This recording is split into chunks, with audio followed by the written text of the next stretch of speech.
Ready to be in the spotlight? Are you ready to share your story with the world? Well, Snails with No Shells is where you need to be. Available on all digital platforms, Facebook, and YouTube. Snails with No Shells. Leave that shell at the door.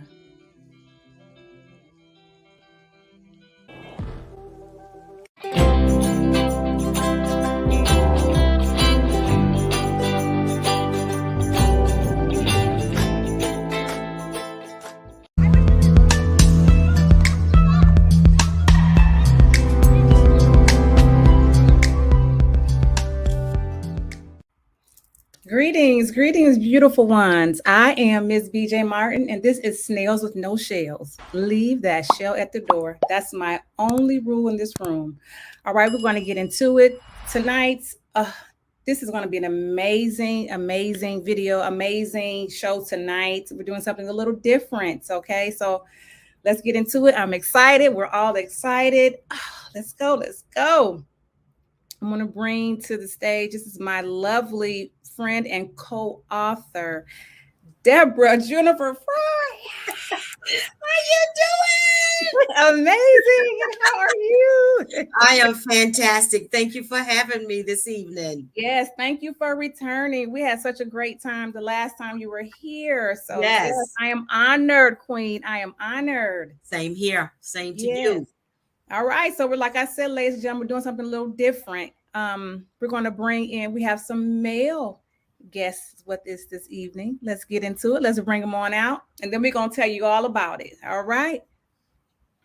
Here we go. Brian Leonard. Hey, everybody. Hey, BJ. Hey, Coach. How you doing? All right. It's great to see you. Amen. Yes. All right. Next guest, Michael Fry. Hey, how you doing? Now we have Deborah Fry and Michael Fry. Okay, we'll just keep that for now. All right. Next guest, Coach Ray in the building. Hey, Coach Ray. How are you? I'm well. Pleasure to be here. Awesome. Glad to have you. And last but not least, Well. Hello, everyone. So glad to be here. I love it. DJ. Deborah, how are you? all the guys. Yes. Hey. I'm glad to have all of you. Thank you for showing up for yourselves and also for showing up for everyone else who's going to need you at this point in their lives. Okay. All right. So, like I said, this is a special show. Deborah, I'll let you explain why we're here. All right. So we are here because the Lord gave me a wonderful vision to bring this book to life a little over 2 years ago, but I put it high up on the shelf. I didn't think I was qualified to do it, but in those 2 years, the Lord matured me. He helped me. In October of last year, when he woke me up at about 4 that morning, he gave me the green light to start doing this book.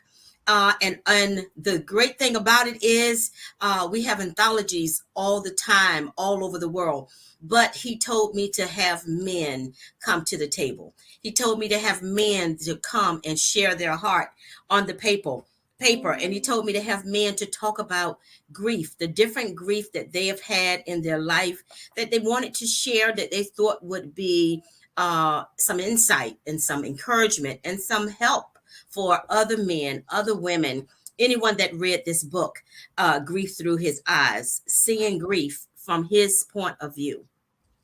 Yes, and I'm going to show you guys the back of the book so we can see. We have all the co-authors and the visionary herself. Yes, Deborah Jennifer Fry. I love that picture. I love it too. I wish I could have made it a whole background, but it's kind of. It's okay. You're doing great. So that is the book, Grief Through His Eyes. I want to say thank you personally, because I'm a mental health advocate, and I'm always celebrating our men, because I know we need our men to be able to heal, so that they can be here for us, because we need you. We need you like a lot. You can see what's going on. We need our men. So I'm definitely supporting this cause. Absolutely. I love it. When you said it in our last interview, I was like, I was like, this is going to be amazing. All it takes is just, like you said, one or two. We are gathered in His name. The rest, rest is history. Yes. That is awesome. Yes. Thank you. Okay. So let's go to Mr. Brian Leonard. Tell us a little bit about yourself. Yes, my name is Brian Leonard. And first of all, BJ, I want to thank you for inviting me, along with our coach and our visionary, Sister Deborah Fry, Juniper Fry. We love you. We love you. My chapter in Grief Through His Eyes is called Grief Relief. Tears and joy comes in different shoes. And my story comes about as a result of during the pandemic, where during my 37th year anniversary celebration, me and my wife both caught COVID pneumonia. We was both hospitalized. And during the process, unfortunately, my wife transitioned to be with the Lord. But one of the things that has really encouraged and blessed me with through this story that I've written on paper for the world to see and for the world to read is to understand that even through the toughest times, whether it be the good times or whether it be the bad times, you're still a child of God. Okay. But in the midst of all of the things that, I have been challenged with in my experience in ensuring that my family is okay, my mental health is okay, it allowed me to also be able to have this opportunity to minister to men and even women, because even women are being influenced and impacted as well, in knowing how to overcome grief and understanding that they're not alone. We all know that this pandemic season has been challenging for all of us, but I learned in my experience, and what I share in my chapter is that we can know that without a shadow of a doubt, God is the God of hope and comfort. That even in our present troubles, even in our tears and our sorrows and our griefs, our anger and our frustration and our questions that we may have at times, and even waiting for the answers at times, we can put our assurance and hope, understanding that we have the Lord our God who can help us in the most difficult times, that even many times that people may not understand.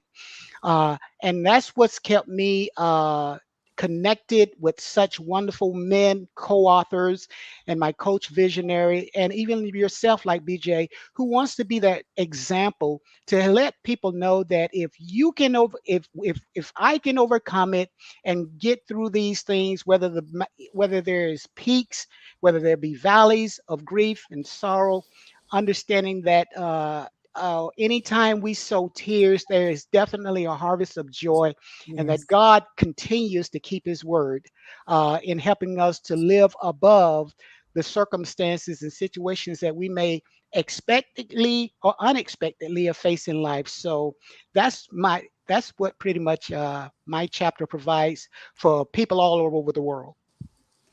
Whew. I love it.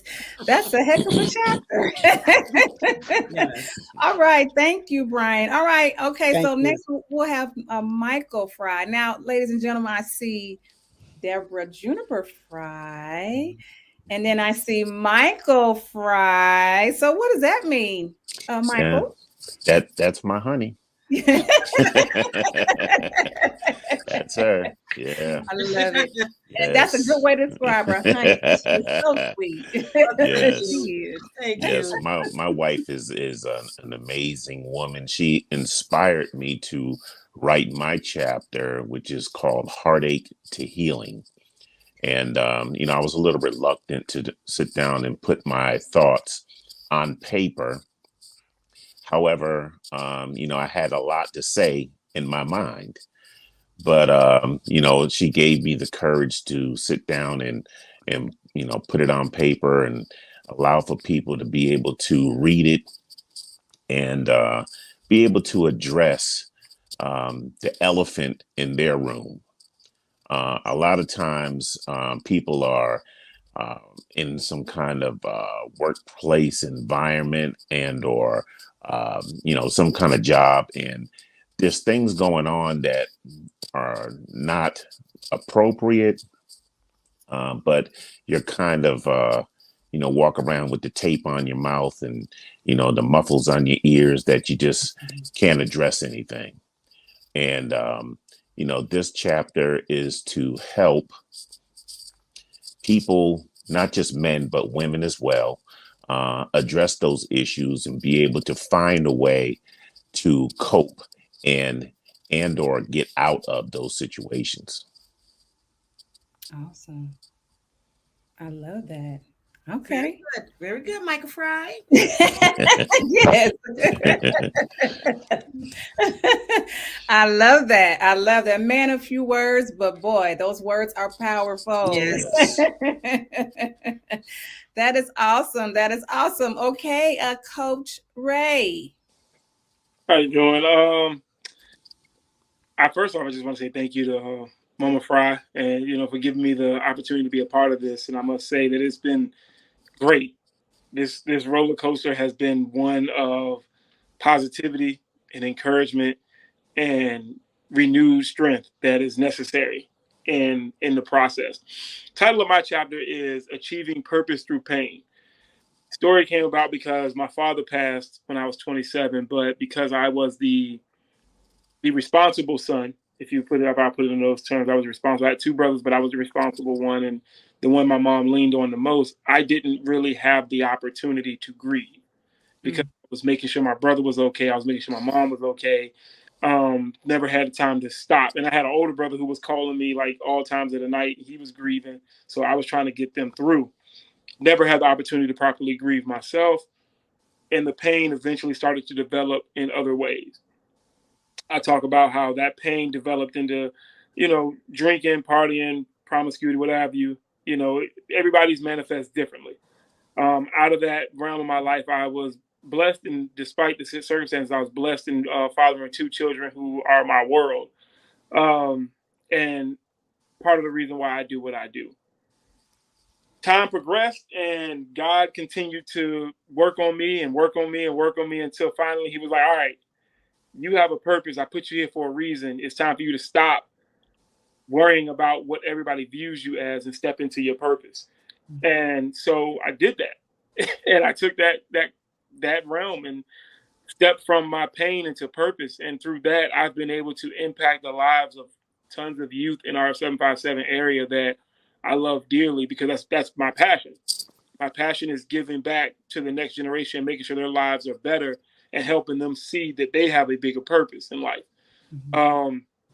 If you go back to the Bible, there's always a realm or a conversation in the Bible where God is using the older people to bring the younger ones along, because God understood that the older people can only control the situation for so long.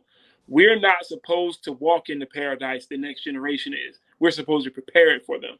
Okay. And that's why I stand the way I stand, because we're preparing paradise for the next generation. And the goal through that purpose that I was able to find through God was to understand that they don't achieve their purpose without us showing them how, without us guiding them. And for far too long, a lot of the older generations have kind of let go of the hands of the ones behind them. And this is why we are where we are now, with trying to figure out what's going on with this new generation, these kids. They're hurting badly. And people in front of them that were grieving and didn't learn how to help them didn't help them. And these kids are hurting. So that's where God has put me in that position to be able to say, okay, I know you're hurting. Come talk to me. Let me help you get to where you're going. That's outstanding. Outstanding. That okay, Coach. Put me in the game, Coach. Put me in the game. All right. I love it. Oh, Awesome. That was awesome. Okay. great stuff. Yes, that is. That's amazing. You're around this all the time. Wow. Wow. That is so inspiring. I love it. And see, ladies and gentlemen, we have some incredible men out here that are doing some amazing things in the world and in their community, and we don't even know it. And that's why when we have these platforms, and especially the smaller platforms, we need for you to, subscribe and like and share so that everyone can know what's going on. We need your help. These men need your help. Deborah needs your help. We need your help to spread this word because it's important. It's very important. All the stuff that's going on, all that mess, I'm tired of it, Mm-hmm. We need some good wholesome things going on, and especially our men that are so strong, in the community, Yes. So all right. Cliff, it's your turn. Yes, ma'am, BJ. Thank you so much for having me. I went on a journey with my story, starting out with my most tender moment of grief when I was a child. And I lost my mother. I lost my mother at age of 16, and I was the one that discovered her gone.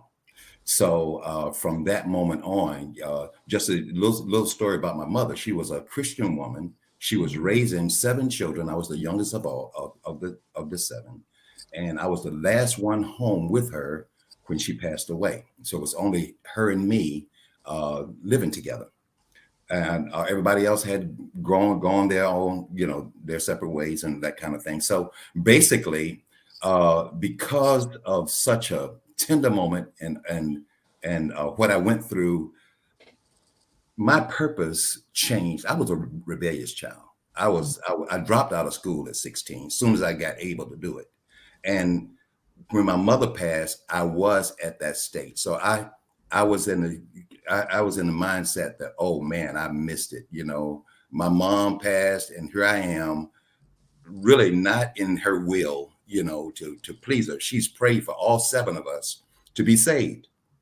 And my grief became my motivator, my strongest motivator, because now this grief that I had was the driving force to make me please my mother. And I've had so many stages in life. So I went all the way through the various stages and life. I lost her at an early age, and then I had some other circumstances that I told. I'm a pastor also, and I went through various things. I went through stages of life to please my mother. Got saved, became a pastor, became a leader, just doing things in the community and things like that. And each time I felt a sense of every level, I felt a sense of achievement because my grief became what I'm calling now good grief. The name of my chapter is Good Grief. Okay. And good grief, meaning that my grieving moments turned out to be something very positive because it left me with a place now. I won't tell my age, but I'm out there, right? but through all the circumstances, all the levels that I've gone through, it looked like my mom would have been more and more and more proud as I go. Currently, I'm the new branch manager of the food bank in Western Tidewater, and brand new plant, brand new branch. And the Lord has put me in a place where I can do the best good for other people. And that's my heart. That's what makes me a pastor, because that's the burden that the Lord's put on me. So my chapter, Good Grief, not only from my perspective, but also in how I saw, how I perceive God sees our grief. When we were growing up, people would say, good grief. If it ain't one thing, it's another. They're looking for, you're looking for something bad. But you know what? If grief wasn't something that God intended for us to go through, he would not have allowed it and planned it that way, because grief is necessary for our spiritual growth and for our eternal strength in loving people.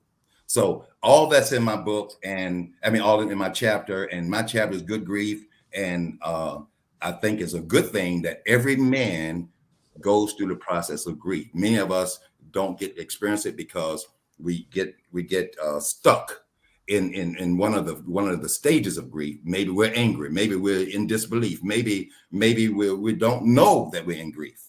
But this book is a book that encourages not just men, but anybody that read any chapter to now begin to examine their own grief. There's a journal behind every chapter. So what I tell everybody, you don't have to read this book from cover to cover. You can read one chapter and then you can begin to reminisce and think about your own story. And it's all in letting your story out. Either you write it or tell it. The Bible says that we'll overcome him by the blood of the Lamb and by the word of our testimony. So we're talking about getting delivered, getting free, and allowing people all over the world to experience this freedom that we're talking about. Okay, Pastor. Yes. Outstanding. Yes. Where's the tray? I need for the offering tray. Offering, honey. Hey, y'all be glad I don't have a link or somewhere we can press the button and they can send some money. Because So we got a button like that. We got those kind of buttons. Believe me, we got those buttons. It's called Cash App. I love it. boy. I love it. Okay, so Isn't we're going it to take great? a pause. We're going to take a pause right here. I'm going to have to give a shout out to the sponsor of this evening's show. Okay.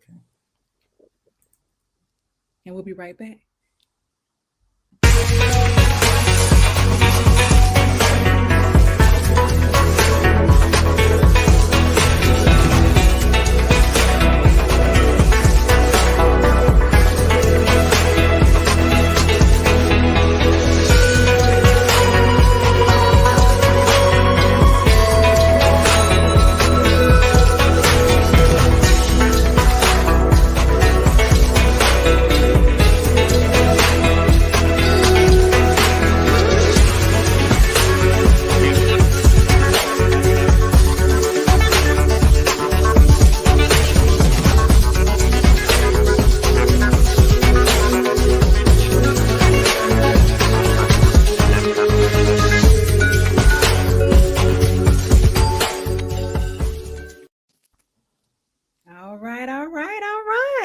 That was great. And we are back. Thank you. And yes, I designed that commercial. Yes, I do those Very too. nice, BJ. Very Nice, nice. Excellent job. Excellent job. Thank you. And listen, I just want to say,